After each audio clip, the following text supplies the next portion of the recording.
España, hace casi 30 años. Estamos en 1994. Mónica Naranjo publica su primer disco, titulado con su nombre, Mónica Naranjo, pero aquí en España no triunfó nada. 1.500 copias, que es una cantidad muy pequeña, 1.500 copias vendidas. Y Mónica Naranjo se fue a México a intentarlo, y allí reventó. Fue un éxito nacional.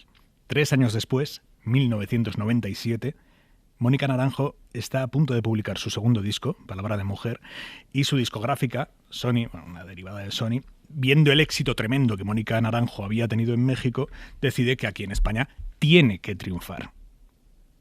En ese momento empieza un fenómeno en España. En la cadena SER, Hora 25. Con Aimar Bretos.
Juan Sanguino, buenas noches. Hola, buenas noches. Juan publica esta semana Apriétame más fuerte, que es un libro sobre lo que supuso en España aquel disco, Palabra de Mujer, que entró en las casas de todos nosotros a través de esta canción, Desátame, que fue un terremoto para este país, un disco que, tal y como explicas en el libro, desató a 1 millón de chonis, de maricas y de marujas. Así es.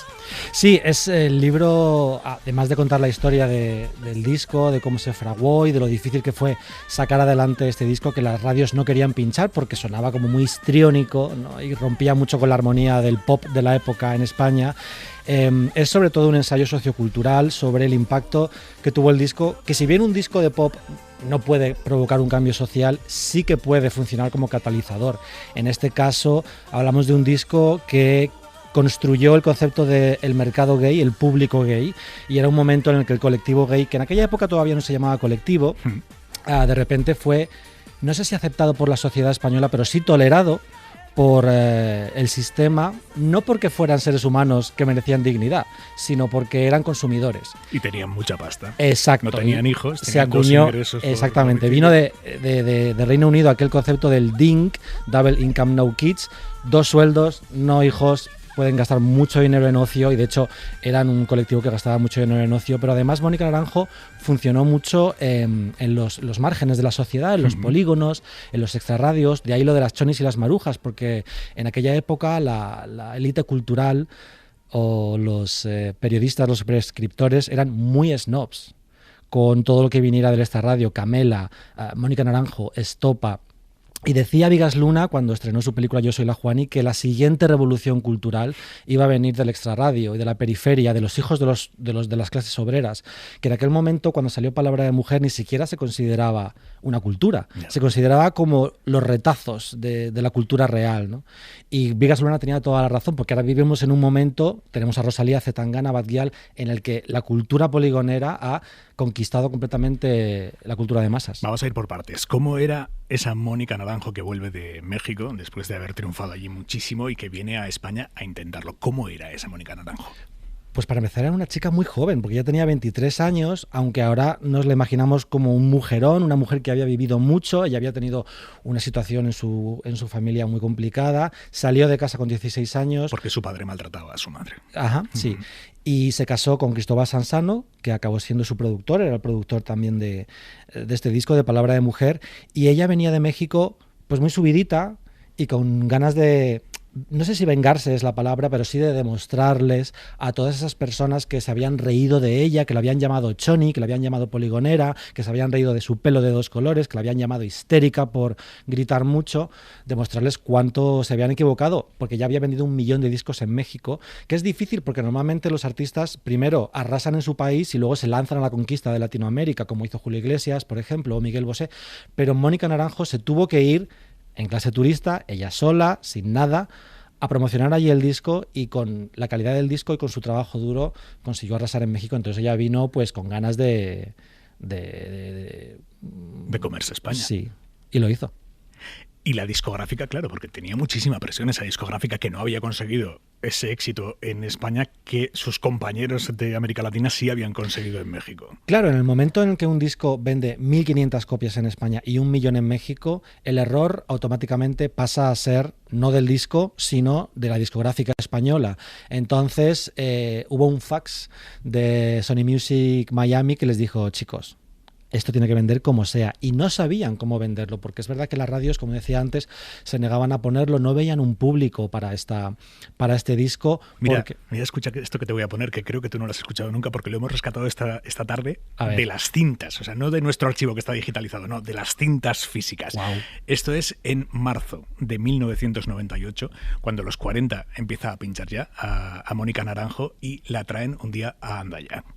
El éxito, además, no se puede decir que haya sido de los medios de comunicación de masa, sino las masas han conseguido hacer que los medios de comunicación reflejen el Sí, éxito. los medios de comunicación, la inmensa mayoría, no todos, porque hay gente que sí que ha estado conmigo desde el principio, gente con medios importantes, pero siempre hay gente que ha estado conmigo.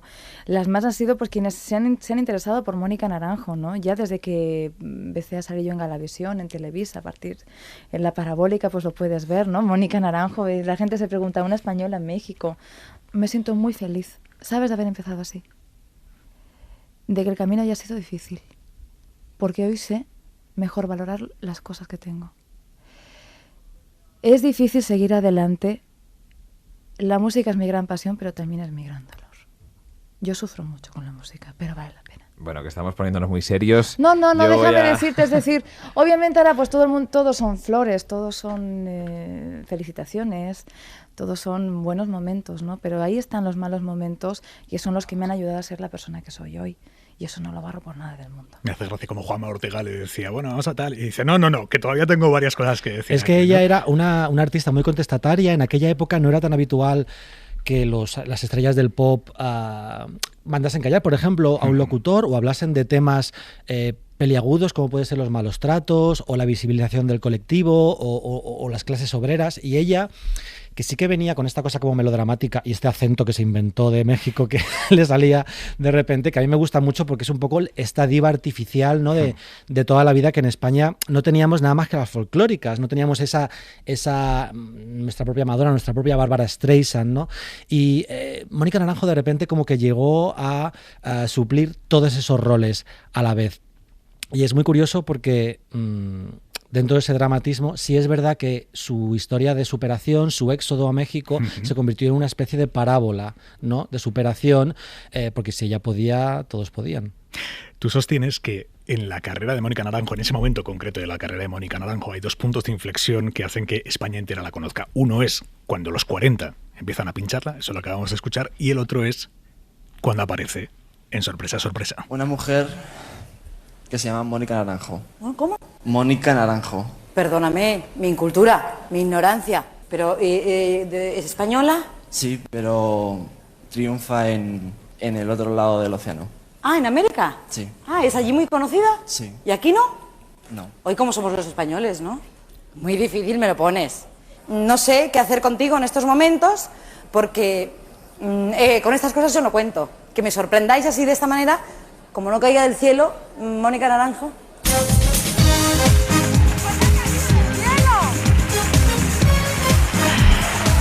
Pues ha caído del cielo, gritaba Isabel Gemio, que le había hecho ¿no? el juego ese al chaval de Utrilla. Sí. Que decía que su ídolo absoluto era Mónica Naranjo, y ahí aparece Mónica Naranjo descolgándose en una plataforma del cielo con 4 maromos que le ayudan a bajarse. Y que luego de repente en algún momento de la canción se quitan la camiseta, nadie sabe muy bien por qué, pero es curioso cómo en aquel momento que una diva, que una estrella del pop se asociase al mundo gay, porque por ejemplo Marta Sánchez tenía muchos fans gays, pero ella no hablaba mucho del tema. Digamos que era algo que ocurría, pero que no estaba a la vista del público generalista, y Mónica siempre defendió mucho al colectivo, primero porque lo sentía así, segundo porque le vino muy bien comercialmente. Pero este momento sorpresa es muy importante porque estamos hablando de un programa que tenía 10 millones de espectadores, en un momento en el que España todavía era un país monocultural, en el que básicamente todos veíamos lo mismo a la vez. Entonces como que Mónica Naranjo entró en los hogares españoles de golpe, y el lunes siguiente, Sorpresa se emitía los viernes,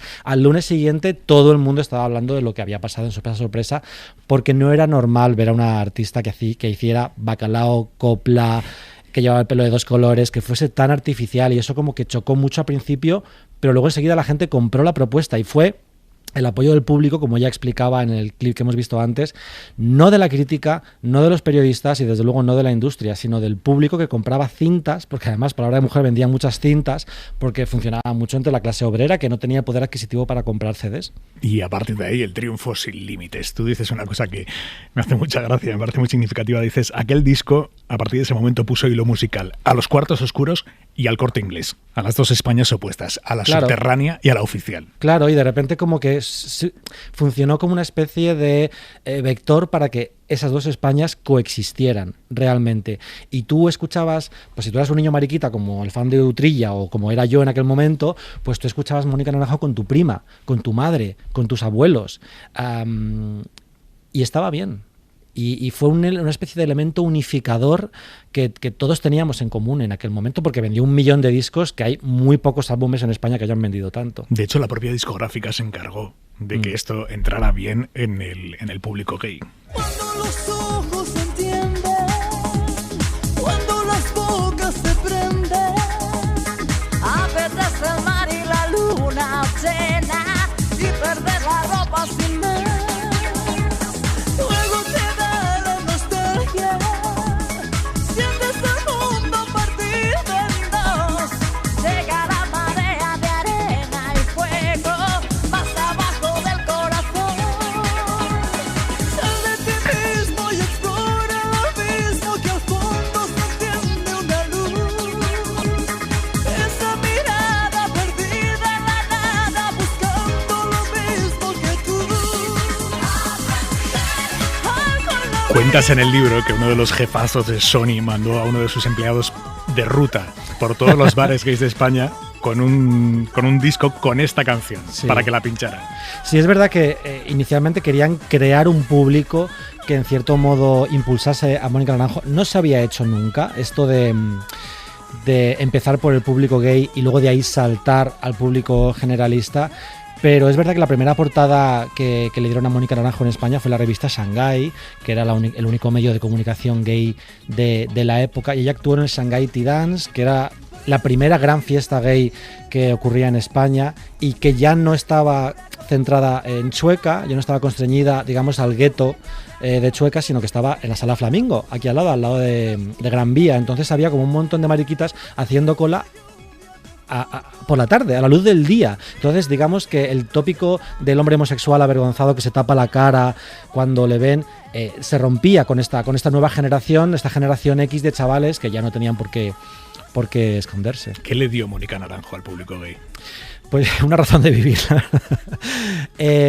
La conexión del público gay con las divas es muy compleja, porque el público gay es muy exigente, pero luego da mucho también, ¿no? Es muy incondicional y muy leal, y de hecho Mónica Naranjo, que ha sacado pocos discos en los últimos 15 años, sale más en televisión, por ejemplo, que cantando, sigue teniendo un núcleo duro de fans gays, en su gran mayoría, que la siguen apoyando. Yo creo que lo que les dio fue un vehículo para gritar, para sacar la pluma, para bailar todo lo afeminados que quisieran, y sobre todo les dio el orgullo de sentir que podían ser ciudadanos relevantes, ciudadanos válidos al menos en cuanto a que eran ciudadanos consumidores. Y ese primer empujón que le dio el colectivo gay a Mónica luego saltó al público generalista, pero eso no ocurrió hasta que ya no salió en sorpresa primero, como decías tú, y luego empezó a sonar en la radio. Me hace gracia que con toda la gente que has hablado para escribir este libro, que es mucha, prácticamente todos coinciden en un adjetivo que es tremenda. ¿Qué quieren decir con que Mónica Naranjo era tremenda? Porque tremenda puede ser muchas cosas. Pues sí, Aimar, te voy a decir una cosa. Yo nunca he entendido tanto las múltiples acepciones del adjetivo tremenda como cuando he hablado con estas en torno a 30 personas involucradas en el proyecto que me han dicho en algún momento que ella era tremenda porque, bueno, ella era una mujer, como se decía en aquella época, una mujer difícil. Era contestataria, era rebelde, era complicada, porque ella tenía una puesta en escena, por ejemplo, muy exigente y muy artificial. Entonces, ella no podía salir de cualquier manera en un plató de televisión. Ella no podía dejar que la maquillase cualquiera. Necesitaba un maquillador, un peluquero. Y en aquella época, pues estamos hablando de un momento en el que ¿quién cantaba en televisión? Rosana, Rosario, Ella baila sola, que eran, digamos, artistas femeninas un poquito con una propuesta más sencilla, menos artificial que Mónica Naranjo. Entonces ella era complicada y también a ella le costó mucho gestionar el éxito, como le pasa a todo el mundo que se convierte en la persona más famosa de España de la noche a la mañana, y ella además era particularmente neurótica. Ella era un poco paranoica, porque como venía de que le habían hecho un poco el vacío con el primer disco, ella luego estaba convencida de que todo el mundo quería destruirla. Especialmente su discográfica. Tenía una relación muy llamativa con su discográfica. Sí. Es verdad que ella además, en un momento en el que digamos que la industria era casi el mago de Oz detrás de la cortina, ella estaba empeñada en echar la cortina, prenderla a fuego y decir, la industria musical es obscena, es siniestra, es cruel con los artistas, es injusta. Y ella en entrevistas organizadas por la propia Sony Music se cagaba en Sony Music, que es una cosa que a mí me parece como muy punky y que disfrutaba mucho, pero... Claro, pero a Sony tampoco le venía mal. No le venía mal, pero por lo que he hablado con la gente que trabajaba en Sony en aquella época, acabaron un poquito cansados. Porque era al final una granada sin anilla. No sabías la que te iba a montar. Y sí es verdad que al final Mónica tenía una cosa que no era una mujer, digamos, agradable en términos tradicionales. Y era una mujer que a veces resultaba antipática en las entrevistas, porque no se adscribía a lo que una mujer recatada tenía que ser en aquel momento. Digo que no le venía mal a la discográfica porque ellos asumían, lo cuentas en el libro, que cuando ella hacía estas declaraciones incendiarias sobre Sony, la gente, la reacción de su público, de sus fans, iba a ser, bueno, pues voy a ponerme del lado de Mónica, voy a comprarme su disco. Y al final se estaban comprando un disco del que Sony se llevaba un porcentaje mucho mayor que Mónica Naranjo. Efectivamente, las discográficas eran invisibles en aquel momento.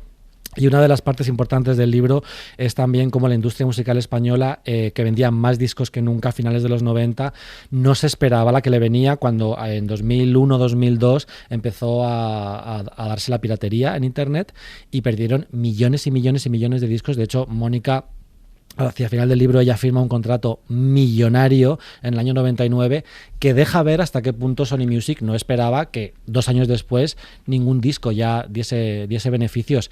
Y en ese momento, no sé si tú te acuerdas, cuando la polémica con las GAE y tal, el canon cultural, las discográficas se convirtieron en entes visibles y la gente empezó a culpar a las discográficas de todo lo que estaba mal en la industria, pero en los 90 todavía no. Y Mónica era la que tiraba de la manta. ¿Cuál es tu tesis de por qué ese fenómeno que pasó con Palabra de Mujer nunca volvió a repetirse? No volvió a repetirse porque si fuera fácil construir una fórmula para un fenómeno así, lo haría todo el mundo. Mónica Naranjo combinaba la tradición coplera española con frases como porque no hay en mi vida martirio que dure más, esa idea de la mujer sufriente, de la mujer despechada con deseos sexuales, de la mujer que vive en el lumpen, que el letrista José Manuel Navarro, con quien tuve el inmenso placer de hablar, porque él nunca ha concedido entrevistas, es la primera entrevista que concede para este libro, el letrista de la mayoría de las canciones del disco, era un gran forofo de la copla, y mezclar eso con el bacalao, porque ni siquiera es Eurodance, es chunda y de la ruta del bacalao, porque el productor Juan Belmonte venía de Valencia y tenía esas influencias. Eso es fácil decirlo, pero es muy difícil de hacerlo. Es muy difícil que esa mezcla funcione, y de hecho cuántas artistas han intentado después sonar como Mónica Naranjo sin conseguirlo. Pero además A nivel internacional, por ejemplo, el disco que consiguió esto fue Believe, de Cher.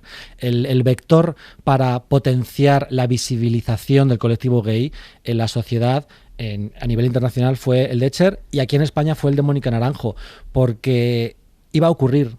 Habría sido cualquier otro disco, pero es que fue este, y la rabia con la que Mónica cantaba le dio al colectivo gay como un ímpetu que necesitaba. Y que estaban hartos de taparse la cara y de callarse. Entonces yo creo que se juntaron ahí un montón de cosas que son irrepetibles. Negra por fuera, por dentro color de algodón. La pantera duerme en mi ropa interior. Noche azul, mojada de luz y pasión.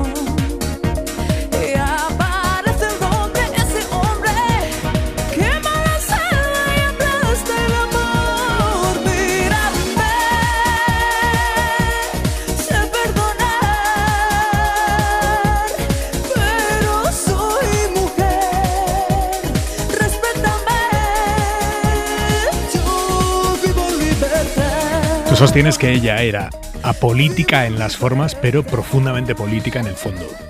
Sí, porque ella no cantaba sobre temas sociales necesariamente. Antes hemos escuchado Entender el amor, que es una canción sobre la noche, gay en concreto. A pesar de que el letrista tiene sus reservas, lo cual me parece muy interesante por aquello de la muerte del autor, ¿no? Como en el momento en que una canción llega al público, el público la hace suya. En el caso de Pantera en Libertad, por ejemplo, a José Manuel le molesta muchísimo lo que él llama una utilización política de su letra, porque él decía que era una canción sobre una pantera, nada más, que no es una canción feminista ni ningún alegato. Pero claro, Mónica jamás se pronunciaba en términos políticos, como sí podía hacer gente en la época como, yo qué sé, Javier Álvarez, por ejemplo, artistas mucho más comprometidos políticamente. Mónica, ella, su existencia era política, y ella decía aquello de yo no soy feminista, no me gustan los extremos, porque en aquella época el feminismo era una palabra muy denostada, entonces digamos que ella tenía que cubrirse las espaldas, pero en todo lo demás era profundamente, rabiosamente feminista, porque como decíamos antes, era una mujer muy, muy salvaje, muy brusca, que hablaba abiertamente del tema, por ejemplo, de los malos tratos, cuando todavía en los medios de comunicación se utilizaba la expresión crimen pasional, ¿te acuerdas? Crimen pasional, ¿pero eso qué es?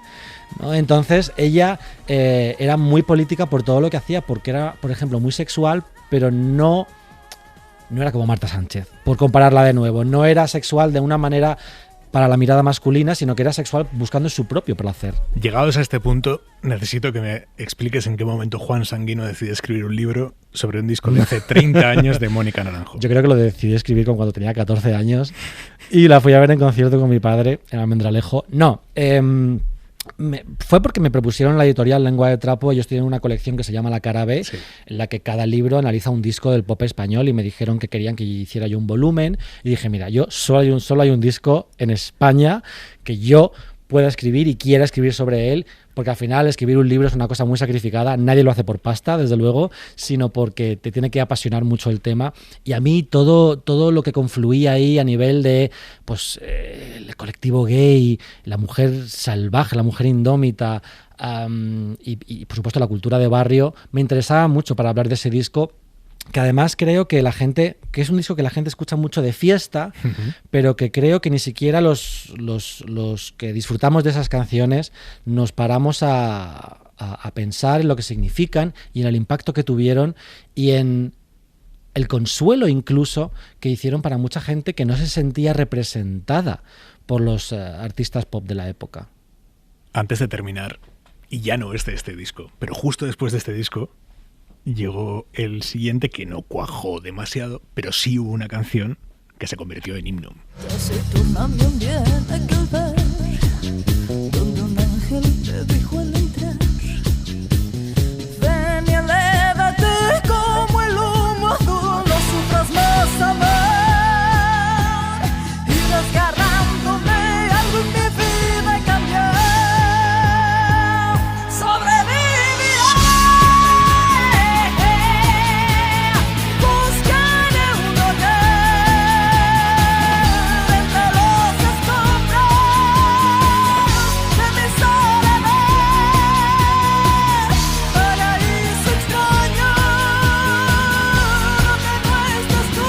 Sobreviviré, que lo tenía todo como canción. Es que es increíble esta canción, es que no te la puedes creer. A día de hoy han pasado 20 años y no me la puedo creer.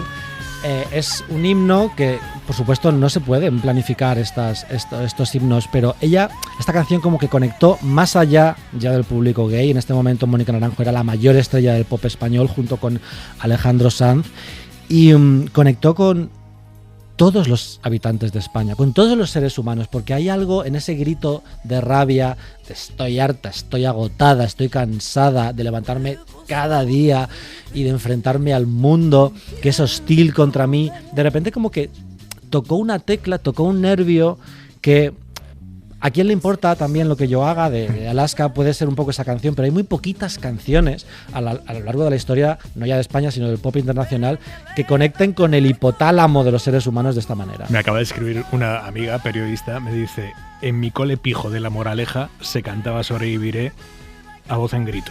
Claro, es que lo que tenía Mónica es que unificaba mucho el sueño de cualquier discográfica, el sueño de cualquier creativo de marketing es que haya un concierto de Mónica Naranjo o de cualquier artista y de repente vayan pijos, chonis, maricas, gente repeinada, gente con tatuajes, gente... Tu padre. Mi padre, claro. O sea, gente ¿Cómo lo engañaste para ese concierto de Almedralejo?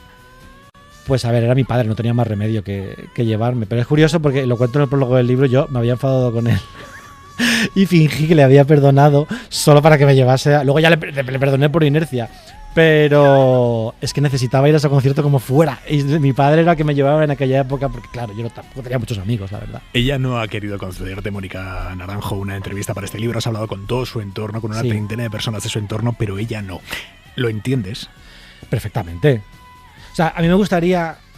Sobre todo lo entiendo después de haberlo escrito y de sentir que conozco un poquito mejor a Mónica. Yo creo que Mónica sentía que si me concedía una entrevista para el libro, estaría de alguna manera respaldando la legitimidad de este libro, y dado que ella, imagino que sospecha que habrá gente que no diga cosas demasiado bonitas sobre ella, porque al final la memoria es así y hay gente que habla desde el rencor y gente que habla desde el agradecimiento, ella dijo, mira, yo prefiero no meterme aquí, porque entonces en el momento en el que hable me van a preguntar todo el rato por el libro. A mí me habría encantado hablar con ella, y también creo que Mónica no tiene la distancia sobre sí misma, la perspectiva irónica sobre sí misma o el sentido del humor incluso para participar de esta reconstrucción que en mi caso, en mi opinión, eleva el legado de Mónica Naranjo como artista. Ya debería estar muy contenta por el libro, pero bueno, no sé si lo va a leer.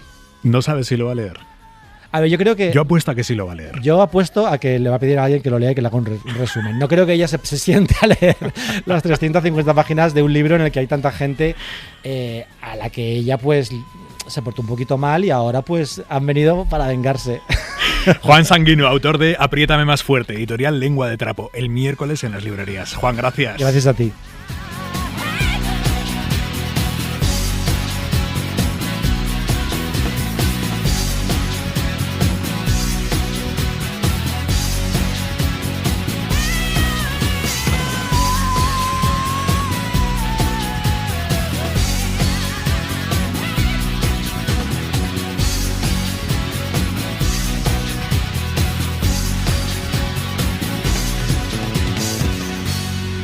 Hora 25.